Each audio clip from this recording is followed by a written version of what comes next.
everybody, just a quick hand tool technique.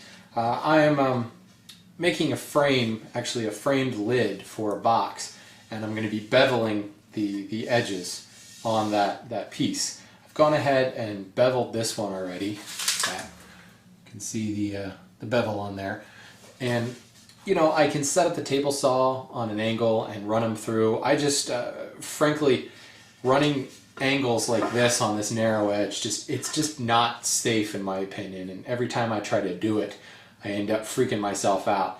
But really, if you've got the piece and you're going to be cutting it into smaller pieces, really it's just one board that you need to bevel, so it can be almost just as fast to bevel the whole thing with a hand plane. So I wanted to show you how you go about doing that. I took a marking gauge and I actually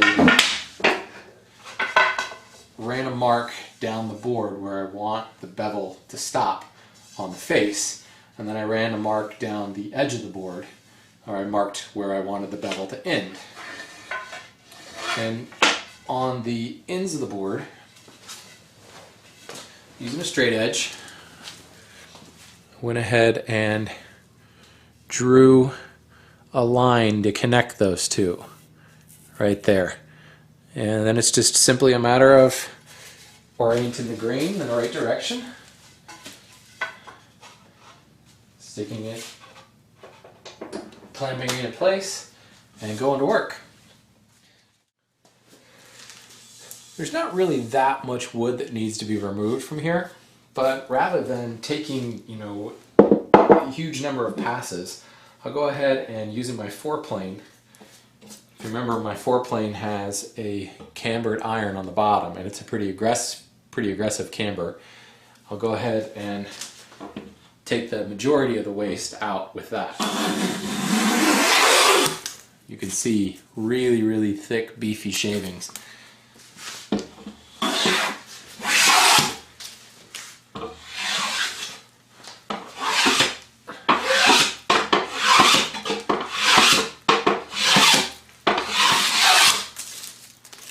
Just keep an eye on that front gauge line.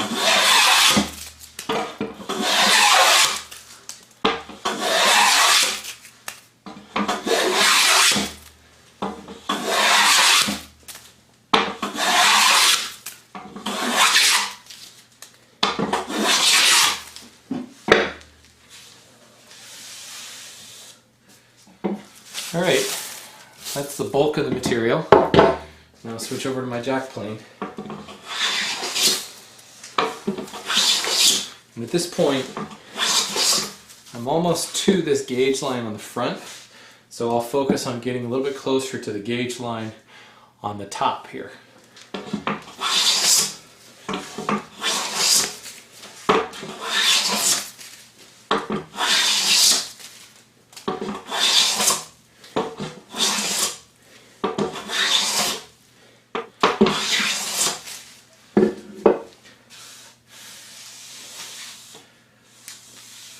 Okay, we're just about at this top gauge line, so I'm going to go ahead and make one more chamfer, if you will, to get it on this gauge line on the edge.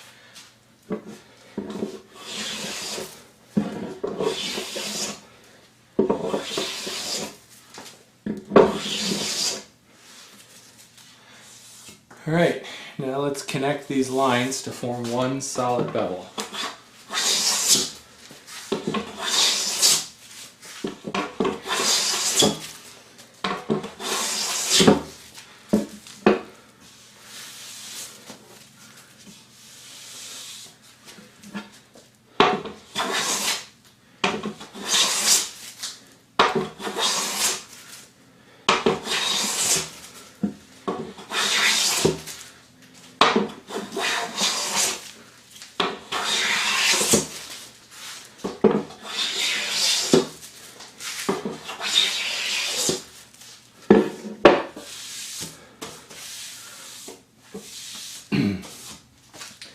And that's it. We've hit both of our gauge lines. We have a perfectly even bevel all the way along the length of the board.